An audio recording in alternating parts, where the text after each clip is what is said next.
Allo? Yes. Bimeze bite? Sawa. Ah, ngo amakuru yanyu aho ngaho mwibereye. Hano? Urimo uranyumva? Ego. Uwo muvugana wamumenye? Oya, abakumenya. So ikintu kinzanye Krenia. Nge banyita Babalao.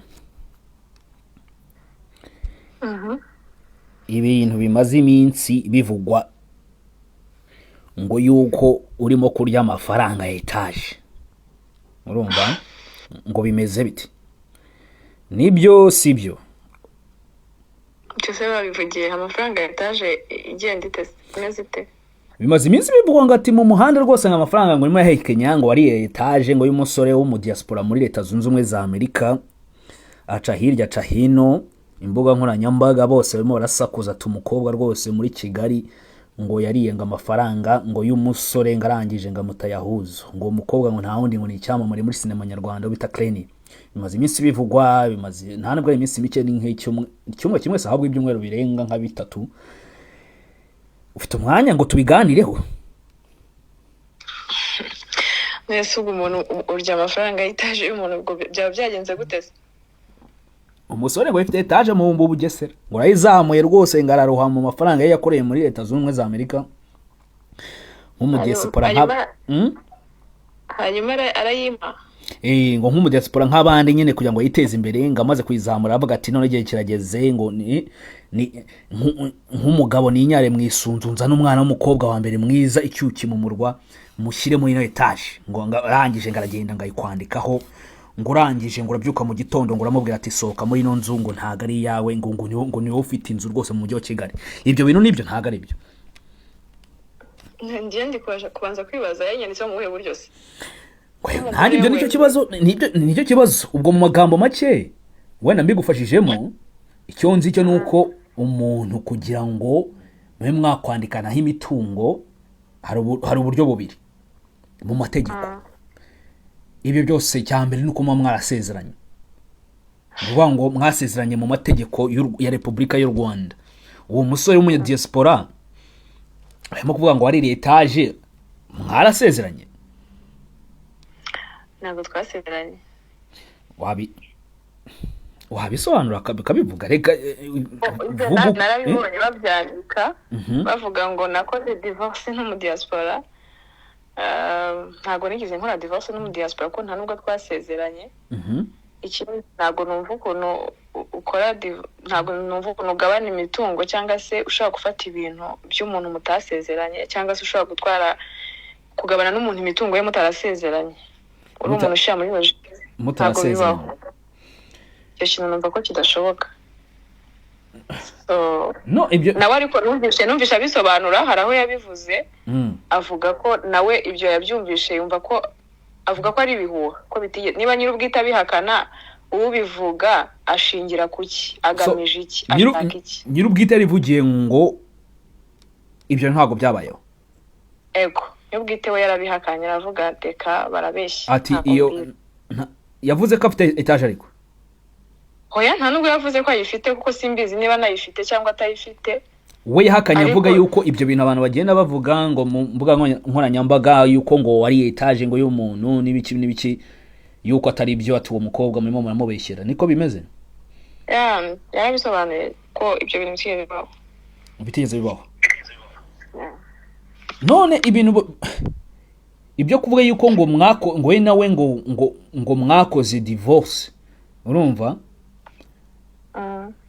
ari naho bashingiye yuko ngo wanamuriye n'imitungo nibyo koko okay mbere na mbere mwarakundanye ubwo mukora divorce ngo urangije mu murya imitungo ngo hari ibintu byinshi bivugwa bati ngo urumva bimaze iminsi binza hari byinshi cyane nkavuga ati ese ibi bintu ndabatreka ni hamagara nyir'ubwite bura ikintu bacaka nuko n'abantu badukurikiye n'abantu bankurikira urumva bamenye ukuri kwa nyako wewe wakwivugira ukavuga ati ngiyewe mu mutima wanjye ibintu nuko bihagaze ntago nzabisubiramo ukuri kwanjye nuko ukuri kwawe nuko. ukuri kwanjye nuko nta divorce nakoze n'umu diaspora ko ntitwasezeranye. Ukundi kuri nuko iyo mitungo ntabwo twari kuyigabana kandi tutarasezeranye, sindi umugore we wenda wisezerano mvuga ngo twagabanye imitungo ko twasezeranye. Ikindi nuko uwo mu diaspora nta mitungo yenzi, mbese ibyo byose bavuga ni ibihuha, nta na kimwe ngiye mbibonye kuriya nkuko nawe ubibona, nkuko n'undi wese yabibonye, nanjye uko mwabibonye nuko nkuko nabibonye. muri make ibivugwa kuri wowe ni agatwiko nyine, ni agatwiko kari aho ngaho karimo kugenda agatwiko byandi dusanzwe byo gutwika imihanda. Ibivugwa byose kuri njyewe nta kintu mbiziho, uko mwabibonye niko nanjye nabibonye. Uwo musore se uramuzi? Wenda mwarahuye, uramuzi, mwaraganiriye, bimeze bite? Kwamuzi ndamuzi. Uramuzi? Yego. Ariko ni umuntu none kuri wowe ukeka ibintu byaturutse? Eka nkubwire ntabwo nzi ahantu byaturutse.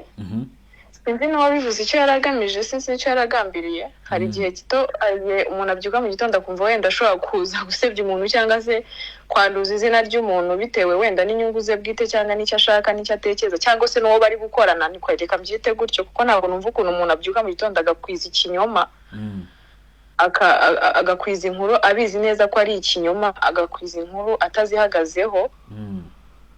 Sinzi icyo yagendeyeho, ariko buriya aragifite, ntabwo twabitindaho. Gusa ibyo cyangwa n'ibyaye ndavuga ngo wenda bavuga ati reka ati nimba mwarahuye mukamuziranye akabatire niko mwe mu bakobwa ba mbere ngo mu murwa wa Kigali ni gute ntavu najya hariya nkavuga ati agatwiko nyine ntubizi se icyana ndagikoma. Urumva abazi ijyana n'igikoma ngo gutya na gutya kujya akabona, cyangwa wenda akaba yaraguhamagaye ukanga kumwitaba, wenda wari waramwijeje ibitangaza, noneho bwajya mu gitondo yahamagara agasanga ni nimero composé. Urumva akadabatisha ngo baretse nkwereke. Urumva ngo reka ngende mbanze mbwira abajama banje yuko ngo bimeze gutya na gutya. Urumva icyo nzi cy'abasore mushaka ashaka kugena akabati kugira ngo nemeze bagenzi banje, ngomba gutanga proof zose zishoboka yuko hewan ngewe narabirangije n'ikimenyimenyi ngewe mfite inzu ngo bimeze gutya na gutya. Babatisha bari murabeshya ngo mane ngo etaje yanjye yaranayijyanye n'ikime oya, ibyo ni ibihuha, ni ibinyoma. Nawe ntekereza ko atabivuga kuko yabazi neza ko ibyo avuga atari ukuri, cyane ko ikiza yarabivuze, yarabisobanuye. Rero ayo makuru siyo. So sinshaka kukubaza ibintu byinshi wenda dushaka kuvugaho niba utabivuga cyangwa utagira gute. Uyu musore murakundana, mwarakundanye, bihagaze bite? Nta kintu mbivugaho. Okay, ufite umukunzi? Yego. Nuwo nguwo uwo musore urimo kuvugwa w'umu diaspora? Okay. Okay, ufite umukunzi w'umu diaspora? Dekati. Umba keke. We isobanure, ufite umukunzi w'umu diaspora cyangwa nta mukunzi w'umu diaspora ufite? Reka icyo kintu nta kintu ndi bukivugeho. Gusa icyo wavuga cyo aka kanya nuko ibyavuzwe ari ibinyoma.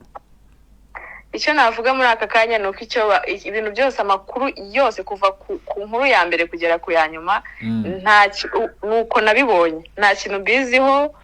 Unuvuga ngo bivuze ngo niba nta kintu mbiziho ni ibinyoma. ngo nayenzi ko nguhamagaye wiryamiye hano ngo mu kintu cy'etaje muturirwa ngo hafi y'inyamata ngo no kuri piscine ngo ifite akantu k'akaji. Urumva hariho akantu k'akaremoni. Urumva uryamye ngo urimo kureba ngo hahandi ngo mu nkengero hafi ngo utumbere ikibuga cy'indege ngo niho ngo usigaye wibera. Sha nukuri nta nubwo ngira ngo hari nteganya kuhaba. Ukwera iki utahaba kandi aba diaspora barahari bafite nga etage sha uri mu biki. Ariko abantu bavuga ibyo bashaka.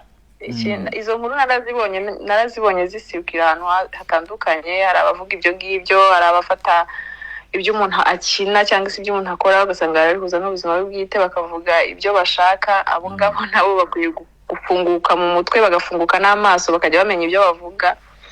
None ndabizi social media especially nk'umuntu uri muri spotlight, nk'umuntu ukina wa filimi, ibi bintu ntago bikubangamira wowe iyo wumvisha ibintu nk'ibyo ngibyo wisi ibinyoma bikuvugwaho ntago bikubangamira?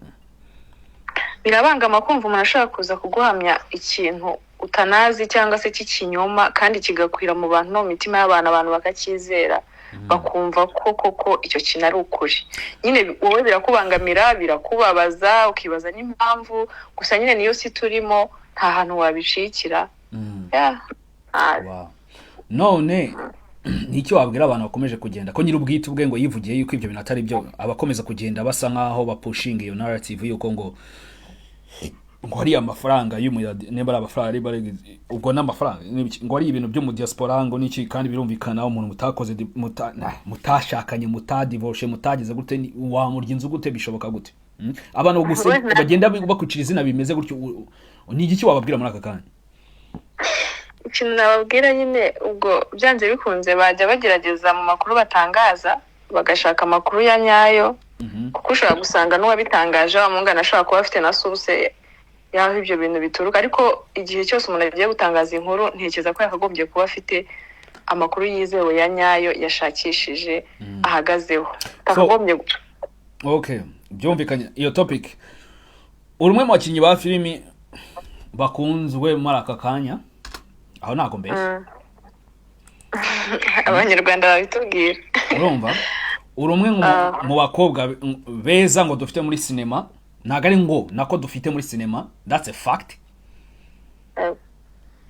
Urumva yuko abantu kuba bakuvugaho ari ibintu bishoboka cyane, cyangwa kuba waba topic ya conversation hari possibility yuko bashaka kubyuka mu gitondo bakavuga ati nimba uyu muntu bamuvuza akantu nk'aka ngaka niyo kabari gatoya, abandi bakata bakagira kanini cyane kandi nta kintu kimwe gihari, nyine urumva ko ibyo bintu bishoboka ko wenda ashobora kuba nta rwango umuntu agufite, ariko ukwera kuri umuntu w'umusitari tubivuge gutyo, abantu bakaba ibi nka bya twita gutwika nyine bakabigira birebire kandi nta cyabaye. Ibyo siko bishoboka?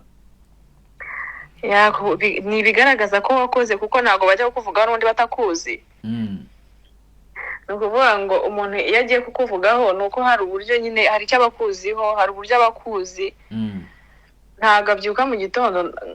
Ntekereza ko izo nkuru mu Rwanda hari abantu benshi zishobora kuba zavugwaho, ariko ko umuntu yabyuka mu gitondo akifataga akavuga inkuru nuko abazi nawe aho yungukira. Niko ngiye mbitekereza. None se we kuki utabasubije, cyangwa nuko nta kintu wabonye nyine kuko uzi ko niye mpamvu utabasubije wowe? Numvishe bitari ngombwa ko mbasubiza. Narabibonye nyine ndavuga okay ko bafite impamvu, kuko nanjye nzi ukuri kwanjye mu mutima wanjye, ndabireka nyine ndavuga reka tubyihorere. Okay. None niki nabwira abantu? Abantu bababwira ko ibyo bintu byose ari ibinyoma. Ibyo bavuze byose ni ibinyoma, nta kuri kurimo. Okay. Alright. Ngaye nguko. So niyemishe utagira ngo nzamwe no kuza kuvuga ngo ibi gusa, bwira abanyarwanda umushinga ubafite muri aka kanya rero ugikurikiye nimba ni ikihe? Niye gahunda bafite? Gahunda dufite n'ubundi tubarizwa mu ruganda rwa sinema. Hari filime ndi gutegura, bazayibona vuba. Ikindi nkuko babizi ngiye kwamamariza kwa Dekati, mfite company y'ubwubatsi. Bayita ngwiki. Ako nagenda Creani Solution Group ikora ibintu bijyanye n'amapave n'amabordi na kaburimbo zo makaritsiye. Batugane tubikora neza. Ngaye nguko. Urakoze, ubwo abandi baraza kugira icyo babivugaho. Ubwo gahunda nuko ukuri kwawe nuko nguko wivugiye yuko ikwako nemaze iminsi numva benshi banyandikiye bakabati hase bimeze bite ngibi ikintu bikigurumva ngiye kunzi ndi sindi wa muntu pa kugenda mu kigare gutya mbana ngomba kubanza nkamenya amakuru ya nyayo. So natekereje ndavuga ati kugira bamenye amakuru ya nyayo, kuko havuzwe side imwe y'ibintu runaka, ibyavuzwe abantu benshi barabizi barabyumvishije. Ndavuga ati ikintu cyaba cyangwa se justice yabaho nuko nakwivugirishiriza nyiri ubwite agatanga ukuri kwe. So bwanyuma ukuri kwawe ongera ugusubiremo. Ntabwo wigeze ukora ubukwe no mu diaspora? Ntabwo ngeze nkora ubukwe no mu diaspora, nta mitungo yo mu diaspora natwaye, kuko ntago ndi umugore we twasezeranye ku buryo afite ubushobozi cyangwa uburenganzira bwo kugabana nawe imitungo ye.